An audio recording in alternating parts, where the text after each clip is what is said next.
Please welcome the Assistant to the President for National Security, the Honorable John R. Bolton.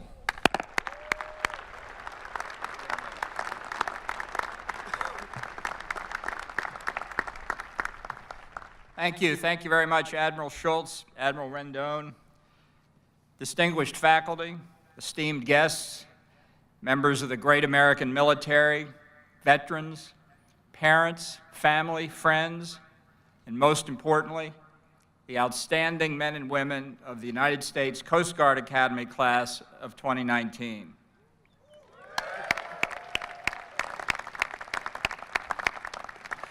Today, it is my profound honor to address all of you as you celebrate 4 years of hard work, sacrifice, success, and as you begin the next important stage of your life and career in service to our country.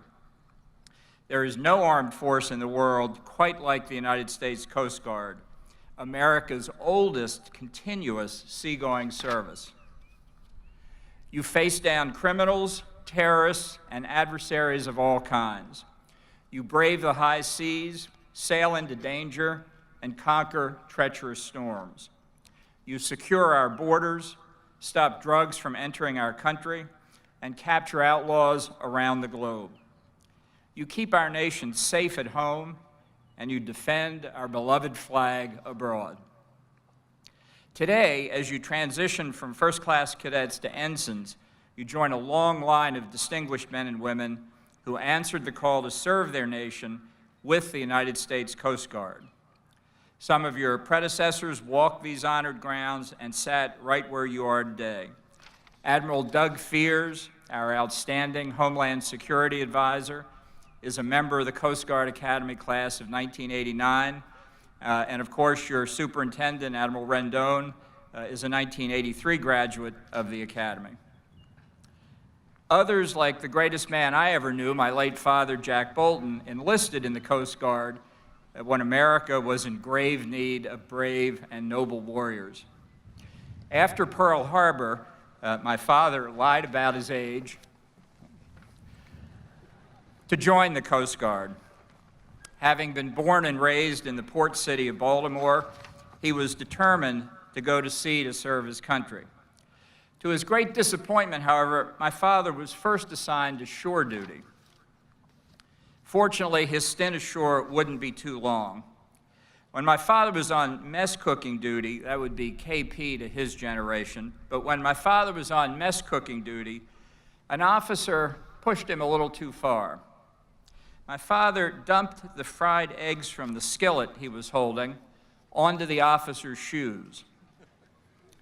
"That's it, Bolton," the irate officer shouted. "You're going to see." Determination wins again. Some say I take after my father. I'll leave that for others to decide. After a couple of years of convoy duty in the North Atlantic, Jack Bolton found himself alongside fellow Coast Guardsmen off the shores of Normandy on June 6, 1944. He was among those heroic members of the Coast Guard who served at that turning point. Wounded during that bloody battle, he spent most of the rest of the war recovering in Florida. My father had finally gone to sea to defend his country. Next month, we commemorate the 75th anniversary of D-Day. President Trump will soon travel to France to honor the sacrifices of the heroic service members of that era. The Coast Guardsmen who deployed to Normandy on June 6, 1944, about 5,000 total, helped save our civilization from tyranny and totalitarianism. The fighting was so fierce that the Coast Guard lost more vessels that day than at any other time in the history of the service. Several of the courageous Coast Guardsmen who gave their lives in that mighty struggle lie in eternal rest at the Normandy American Cemetery, where the President will speak in a few weeks. For most of the year, not far from where we are on the Thames River, stands another reminder of the inspiring history of the United States Coast Guard in World War II, the Coast Guard cutter Eagle. Right now, the Eagle's out at sea as the third-class cadets complete their summer training.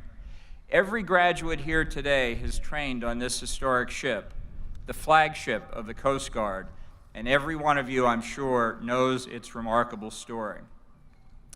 Today, because of patriotic Coast Guardsmen many decades ago, the golden eagle on the bow of the ship clutches the seal of the Coast Guard in her ferocious talons and represents freedom, equality, and justice.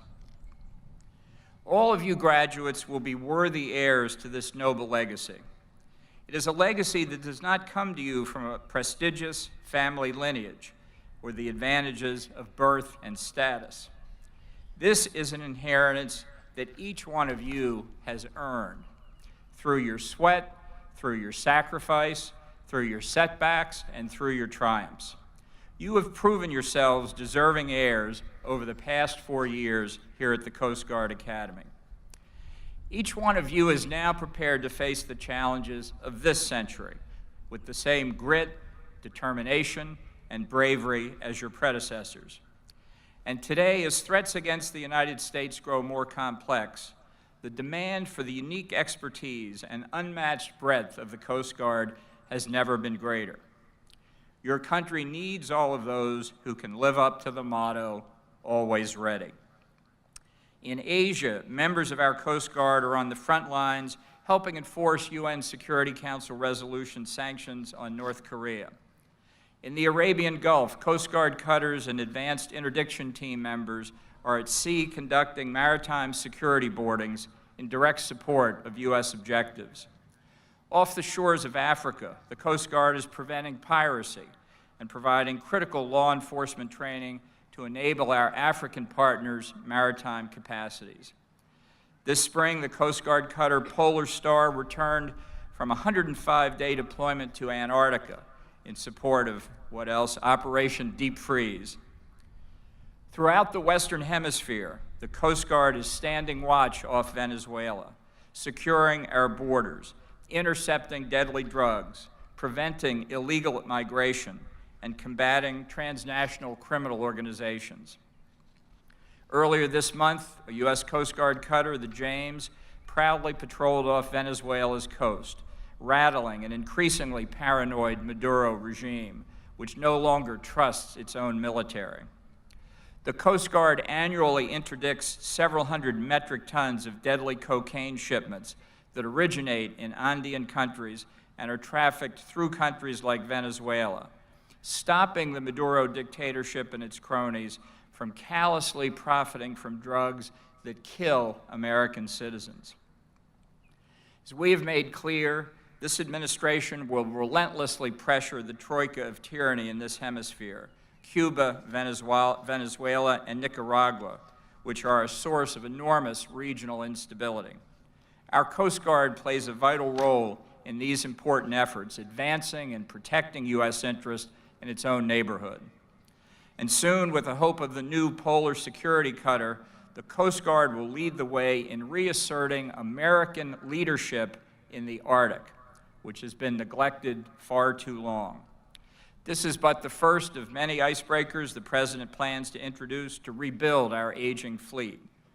Armed with these new innovative tools, the Coast Guard will enable a year-round, persistent U.S. presence in the polar regions. The United States is an Arctic nation with enduring national interest in that region. Like our Arctic allies and partners, we want the high north to be a region of low tension, where no country seeks to coerce others through military buildup or economic exploitation.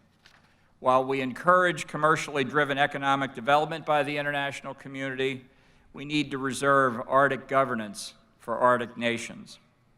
As members of the Coast Guard, you will help the United States challenge growing Russian military influence in the Arctic and push back against China's illegitimate claim to near-Arctic status, as well as its use of debt diplomacy against Arctic nations.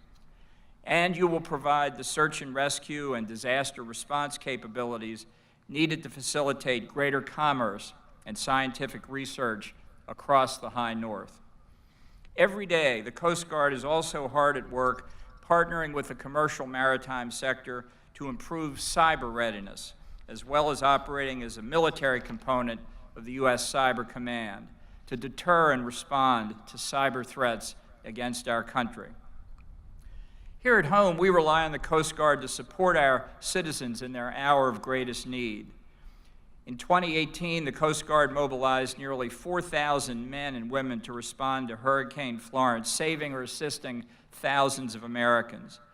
The year before, during the devastating 2017 hurricane season, the Coast Guard mobilized over 5,000 personnel to save and assist tens of thousands more. The losses prevented by our Coast Guard are truly unimaginable. President Trump has repeatedly praised the performance of the Coast Guard during these tragic hurricanes. Day in and day out, the Coast Guard also protects the U.S. maritime transportation system, 95,000 miles of shoreline, 25,000 miles of navigable channels, 1,000 harbor channels, 361 ports, 3,700 terminals, nearly 50,000 aids to navigation, and approximately 20,000 bridges. This vast and complex network supports 23 million jobs and generates $5.4 trillion annually. The safety and security of this system are essential to American trade and prosperity. All of you have trained and sacrificed for 4 long and intensive years to meet these pressing security challenges. At this venerable institution, you didn't find any easy classes. There's nothing in the course catalog named Math for English majors or Shakespeare for scientists. There is no grade inflation here, no easy way out, no cutting corners, no way to advance unless advancement is deserved. Cadets are expected to show up, meet deadlines, perform, and be tough, resilient, faithful, and true. These are the quiet virtues of life in the real world, and you are fully prepared. 4 years ago, you said goodbye to your parents, loved ones, and friends, and chose this difficult and today unusual path. While your peers across the country could sleep in each day for hours on end, your days routinely began at 6 a.m. and sometimes earlier. With a focus on teamwork, you endured grueling military training, carrying 200-pound logs, lifting heavy boats, paddling for hours, and floating while holding bricks above your heads. You were pushed to the limit, both physically and mentally. Through all the ups and downs, the hardships and the struggles, you persevered, fought on, and succeeded. You did it together.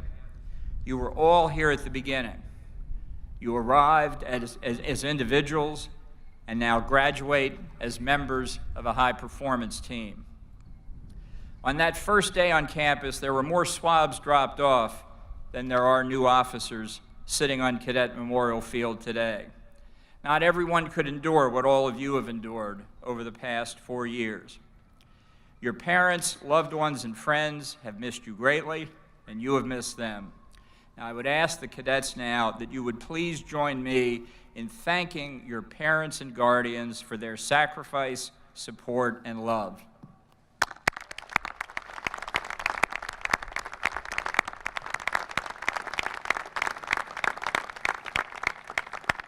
Distinguished graduates, over the past 4 years, your life has not been your own. You missed birthdays, family events, parties, and vacations. Your duty was to be here whenever you were needed. At times, you might have felt a bit trapped. Maybe you even wondered aloud if you were actually in confinement. My friend Admiral Fears mentioned that this was often the feeling among cadets here at the Academy during the more challenging times.